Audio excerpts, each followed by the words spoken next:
Good morning. Thank you for joining us. My name is Brian Leone Tracy. I'm the Executive Director of Fox Valley Literacy.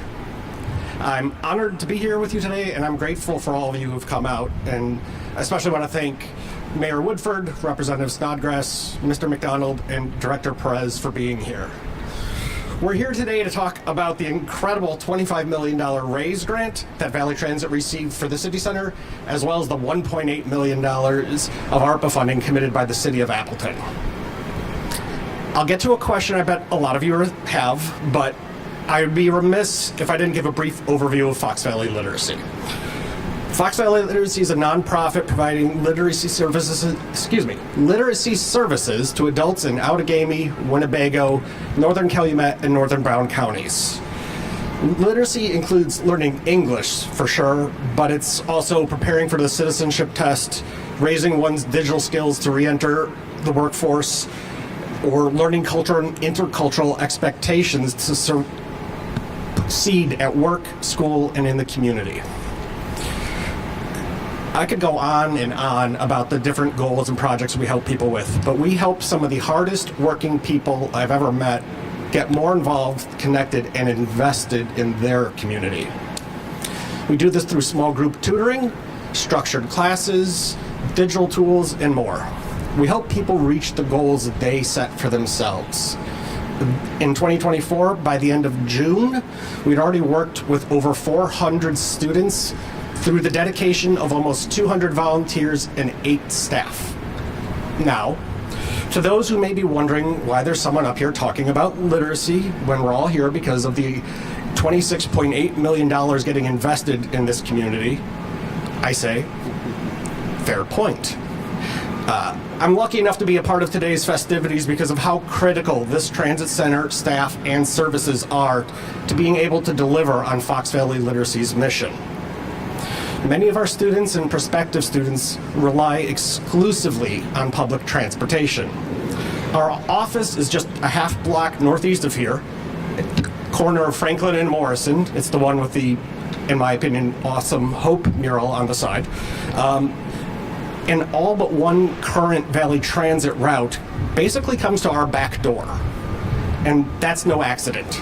We've been in that space for over 13 years, and in 2020, when I pushed the organization to decide if they needed more square footage or keeping our connection to the transit center, we signed a 10-year lease to stay close.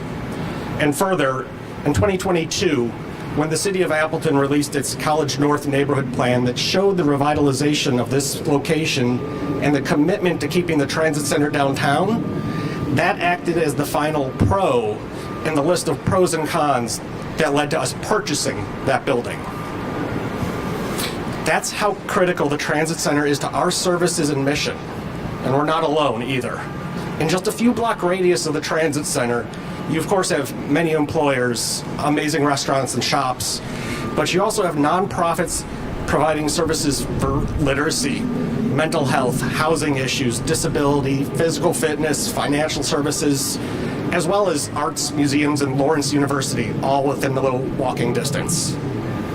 Valley Transit is a great partner and steward of the people and organizations that depend on them. Their staff are a constant presence in the community, making sure that their programs like travel training, VT2, and the Connector are known and accessible to all who need it. I'm so excited to see what this incredible project does for this region. While many things in life are getting more distanced, ensuring that everyone in our area has access to the services and opportunities near the transit center is central to continuing to sustain and grow the incredible communities and quality of life we've come to expect in Northeast Wisconsin. It's my pleasure to hand things over to the General Manager of Valley Transit and long-term neighbor, Ronald McDonald. Thank you. Thank you. So I just want to talk a little bit about how important this project is and some of the benefits that we're going to see with this. So Valley Transit services the entire Fox Cities. We provide service throughout 9 municipalities, all 3 counties throughout the Fox Cities. We cover about 117 square miles, and we provide services to a population base greater than 200,000 residents. The Transit Center is located in what is a tract known as the area of persistent poverty and also a historically disadvantaged tract. Our new facility will have 14 covered bays. I think everyone is very familiar with how inclement the weather can be here at times. We're going to have the bays covered so people can stay out of the ice and snow or the heavy rains. We'll have 14 covered raised bus bays to help us with our safety and security. Right now, riders currently cross the street to transfer buses, and near misses are somewhat common. And in just one snapshot, we noticed 41 different potential conflict points, and we're going to eliminate those conflict points with this new facility to create a much safer environment for our passengers. We'll have new and updated waiting areas with other amenities. We'll increase the security presence. We'll have an office inside for our security, transit security, as well as an office functioning as a substation for the Appleton Police Department for their officers in the area. We expect to have some AV charging stations near us. We'll have parking for taxis, Uber, Lyft, other mobility utilities. We'll have new and updated tactile floor sensors for people to be able to navigate the area. We'll have real-time, on-demand announcements for our passengers so they'll know when their bus is arriving or how many more minutes until their buses are arriving. We'll have all of that information available to them. This project supports a growing population and transit demand. Another thing we're going to be accomplishing with this and an impact of this project, we want to incorporate an energy-efficient investment to satisfy our zero-emission transit fleet transition plan, where we want to be net zero greenhouse gas emissions by 2050. We're going to modernize this transit center with solar power electrification.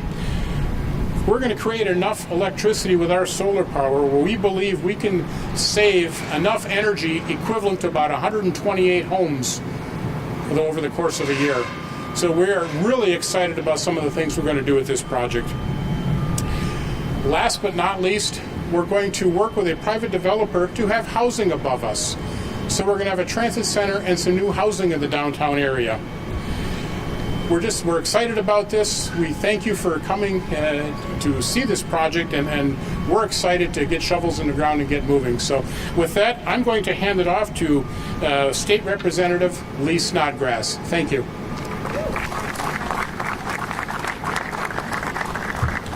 Good morning.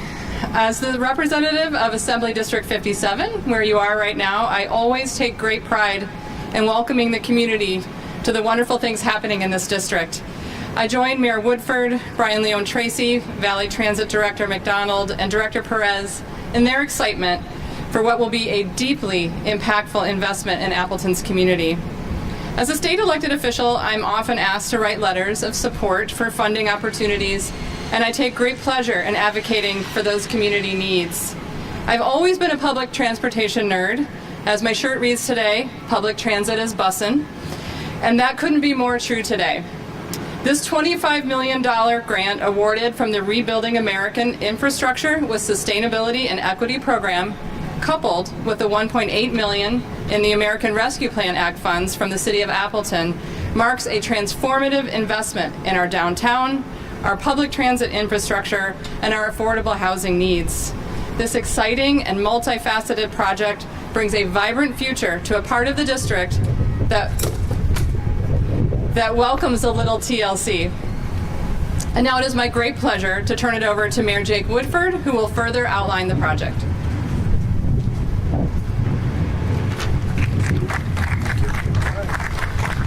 Thank you. Sorry for all the racket down here. We're building. I'll talk about that in a minute. First, I'd like to offer a sincere welcome on behalf of the City of Appleton to Mr. Perez. He's the Senior Advisor and Assistant to the President, Director of the White House Office of Intergovernmental Affairs. We're honored to welcome you to our community. Thank you. And I'd also like to offer greetings and welcome to State Representative Lee Snodgrass, members of the Appleton Common Council, transit commissioners, transit and city employees, community partners, and of course our guests. Welcome. We're gathered today in the midst of a neighborhood that is undergoing incredible renewal. And all of it started with knocking on doors back in 2019 when I was first running for office. People were concerned and asking questions about what we're going to do about the library, what about U.S. Venture, what about the transit center, what about this neighborhood? And rather than turning away from the very real challenges presented by this part of the city, we turned toward them. We envisioned a neighborhood reinvigorated with proud civic investments at the heart of it. We imagined the possibilities of a renewed core of our city with access to education, healthcare, transportation, and affordable housing deeply integrated with the rest of the Fox cities. We imagined a place where all people, no matter who they are, where they're from, or what brought them here, feel welcome, comfortable, and safe. We've taken many important steps forward in crystallizing this vision and putting it into action. Our new library is on the way to completion. New housing, including many affordable units, have been delivered with more on the way. A new community health care clinic will soon join the neighborhood. A major corporation is moving its headquarters into a formerly underutilized historic building nearby. But while we had a clear and compelling vision for what our transit center could be, the question of how we could get it done remained.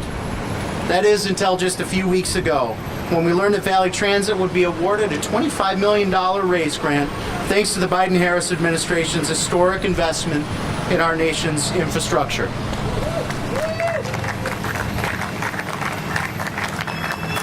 I would be remiss if I did not take a moment to thank Valley Transit General Manager Ron McDonald and his team, our City of Appleton staff, who worked tirelessly on developing the proposal, and to the many community leaders and organizations who voiced their support for the project. I also want to thank former Congressman Mike Gallagher and especially Senator Tammy Baldwin for advocating on behalf of our community for this critical project. Thank you all. Yet again, my belief was reinforced that when we identify an opportunity, tell our story, and work together across differences in the service of our residents, we can do just about anything. The new transit center will do many things for the public transportation system in the Fox cities and in innovative ways that reduce our impact on the environment. But to me, the most important thing this project will do is for the people it is designed to serve. This new transit center is about the dignity and worth of hardworking people who rely on public transportation and affordable housing to live meaningful lives and provide for their families every day. With this project, all who have supported it, from the President of the United States right on down to the operations staff of Valley Transit, are saying to people in our community, you are important, your work matters, your life has meaning, and we are invested in your success and your well-being. Ultimately, this project represents the best of what we can be when we work together for the people we serve. As Mayor of the City of Appleton, I'm deeply grateful to the Biden-Harris administration, Department of Transportation, and all who have lent a hand in moving this work forward. We will work hard to deliver a project that lives up to our shared expectations. And now, please join me in giving a warm Appleton welcome to Senior Advisor and Assistant to the President and Director of White House Office of Intergovernmental Affairs, Tom Perez. Welcome, Tom. Thank you, Mayor. All right, good morning. Thank you so much, Mayor. Good morning. Thank you, Mayor. Thank you, Representative Snodgrass. I know that when you build this, you're going to have a bike rack for her bike so she doesn't have to park it next to the tree. Okay, thank you very much. Brian, thank you for what you do. Brian asked a question at the outset about why am I here? And the answer was compellingly given by Brian. But I want to start out by building on that because a number of references were made to the RAISE grant that is being given out by the administration. RAISE stands for Rebuilding American Infrastructure with Sustainability and Equity. You see, on January 20th, 2021, President Biden and Vice President Harris understood that we were living in a moment of grave danger. We were in the throes of a pandemic-induced recession. Lives were lost. Communities were ravaged. Families had empty seats at the kitchen table. And frankly, many people had lost not only lives, but they were losing hope. And the President and the Vice President understood that moments of greatest crisis are also moments of greatest opportunity. And you look at history, and it bears that out. And they understood if we did things right, we could build an America, a Wisconsin, communities that are thriving. We could do big things, in short. And the American Rescue Plan passed regrettably without any Republican support. The bipartisan infrastructure bill. And most recently, about almost 2 years ago to the day, the Inflation Reduction Act. These were all investments in generational change. No longer talking about an infrastructure week and doing nothing. We're talking about an infrastructure decade. And on that same day, I mentioned the first day in office, the President and the Vice President wanted to make sure, as we contemplated these big things, we need a North Star. And that North Star was equity. And on day one, there was an executive order signed by the President on equity. And what that executive order talked about was, as we do big things, we need to make sure that we process these investments through an equity lens. Now, equity is broadly defined. It's racial equity, it's geographic equity, it's making sure that no zip code is left behind. When you see investments like Internet for All, you know in rural Wisconsin, if you don't have high-speed internet, you don't have health care. And when you invest in Internet for All, as the President and Vice President have done through the infrastructure investments, that is building opportunity right here. We know that there is no acceptable level of lead in the drinking water. But what we also know is that communities across this country and across this state still have lead pipes leading to homes that are killing people slowly. And so investing in infrastructure so that we can replace every water pipe in Wisconsin. And by the way, thanks to your governor's leadership, Wisconsin is ahead of the curve of almost every state in the union in replacing lead pipes. That is a big deal for communities across the state, and that is because of the leadership of Governor Evers.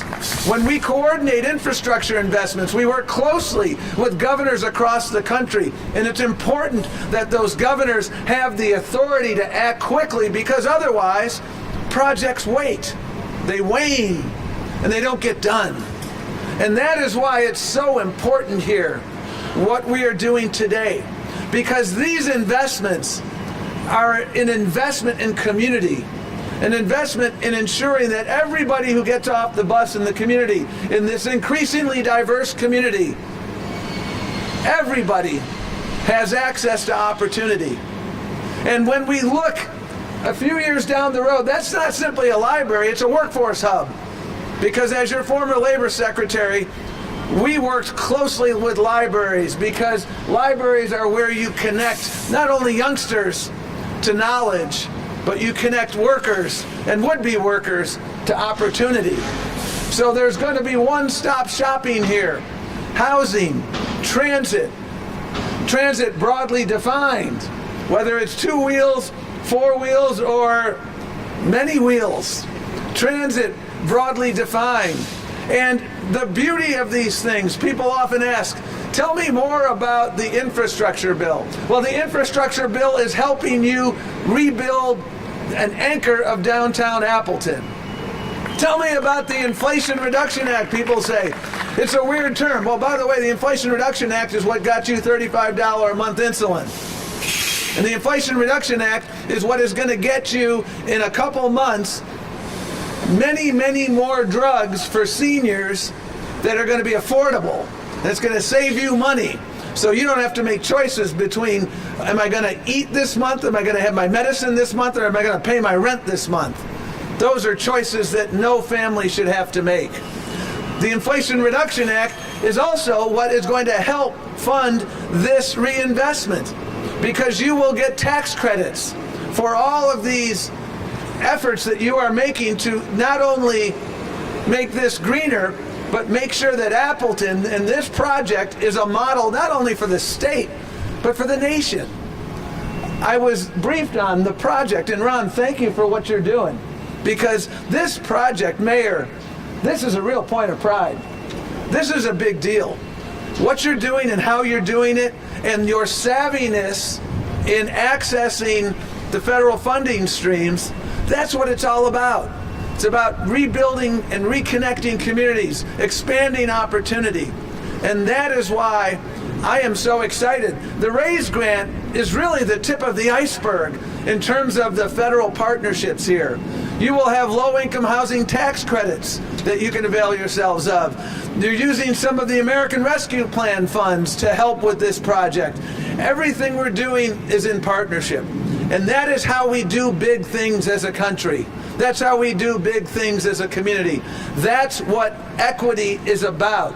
It's about making sure that everyone in every zip code, that's what we're doing. Making sure everyone in every zip code can realize the American dream. And I look forward. I spent a lot of time in Wisconsin. I got married in Milwaukee 35 years ago. I go up twice a year to Marinette County. I always describe this to my friends. You know, we're up here.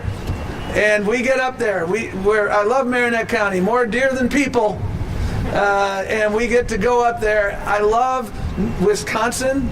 I know the communities here. We were in Wausau recently talking about investments we're making there. And that's the beauty of all of these funding streams and partnerships. We are leaving no community behind. And I look forward, Mayor, to continuing these efforts together, because I firmly believe that the sky's the limit. And we're going to come here in a few years and we're going to see this completed. We're going to continue to see your unemployment rate dip. We know, I grew up in Buffalo, New York. I watched manufacturing dry up, but I also watched leadership come in. Leadership like your mayor, leadership like your assembly person, leadership like Governor Evers, and partnership with this administration. Joe Biden and Kamala Harris understand that we all succeed only when we all succeed. And that is why these investments will continue, the partnership will endure, and people, most importantly, and that gets back to your question from the outset, people will benefit from lives that enable you to get better jobs, get to your jobs, get to your workforce hub, get to opportunity. That's what it's about. And that's why I'm excited to be here today on behalf of the President and the Vice President. We got a lot more work to do, and we're going to do it together. Thank you so much for having us, Mayor. So we'll take a few questions from the press. So if you've got one, you just say your name, what outlet you're with, and who your question's for, and we'll bring it to the podium. Director Perez, Jason Zimmerman, WBAY. Can you just talk a little bit? I know a lot of communities applied for this type of funding. Why Appleton and why this transit center? Well, why Appleton? Because they put a great plan together. And one of the things we look for is partnership, vision, inclusion, that equity lens. I mean, I've just been sitting here for the last, whatever we've been here, 20 minutes, watching people get on and off of buses here. And this is, you know, this embodies the new Appleton and the new Fox River surrounding areas. And what you did that enabled you to get this was, number one, you were inclusive. You know, this wasn't a few people retiring to a smoke-free room to figure out what's going on. This was a community-led process. You're asking the community, what do you want? And you're being responsive to the community. You did well because you understand these new funding stream opportunities. And you also have a governor that gets that as well. I mean, Wisconsin has been doing very well on competitive grants because you've really got forward-leaning individuals, partnership, and that equals progress.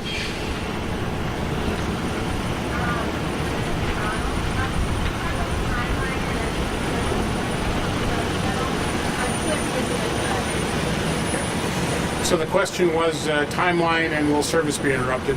So the timeline we expect will be selecting a developer hopefully by the end of the year, get into a development agreement, and hopefully be able to break ground by the middle of 2026 with completion slated for mid-2028. I don't anticipate service will be interrupted. We might be in a slightly different location temporarily, but we'll continue to provide the services that we do to our community. Thank you. Others? Great. Mark?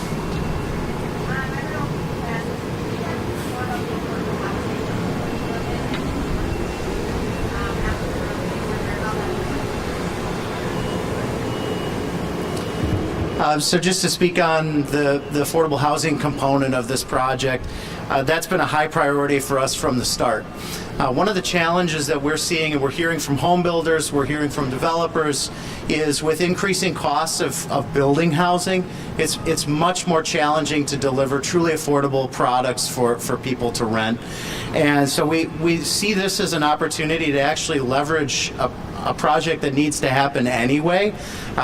You think about the transit center that's behind us now that we're replacing, it really has outlived its useful life. It was designed in a different time for a very different purpose.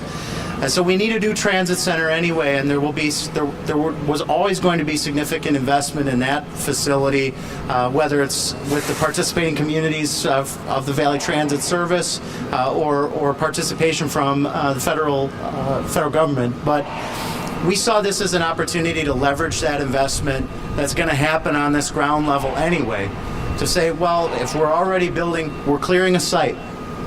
We don't have to acquire land, or we're only acquiring a piece of land, so we'll have a site, we'll have a foundation, we'll have basic mechanicals. So then we started to say, well, how could we leverage that to deliver affordable housing? And with all of those base level investments, that already helps. We already have a head start. And so we'll be working to identify a developer. We'll put out a request for proposals to identify a developer partner to do the affordable housing and the housing component above. But as we work with that developer, we'll get into the details in terms of what other revenue streams or funding streams are available to help subsidize housing. The Appleton Common Council allocated $1.8 million of American Rescue Plan Act funds, and I thank the Common Council for their wisdom in making that allocation, because that will also help as a part of that capital stack for housing development. But in short, we're trying to leverage lots of different funding opportunities and get creative so that we can deliver more affordable housing, because we hear it every day. It is so expensive to build housing, and when you start out behind, it's not really possible to deliver a truly affordable unit without other ways. We got to get creative to deliver. So that's what we're working on from that perspective. But in terms of your question about the Housing Authority, no, the Housing Authority is not a partner on this particular project. They're working on other projects within their own system. All right. Thank you all very, very much. We're going to go take the bus to lunch. I'm gonna put my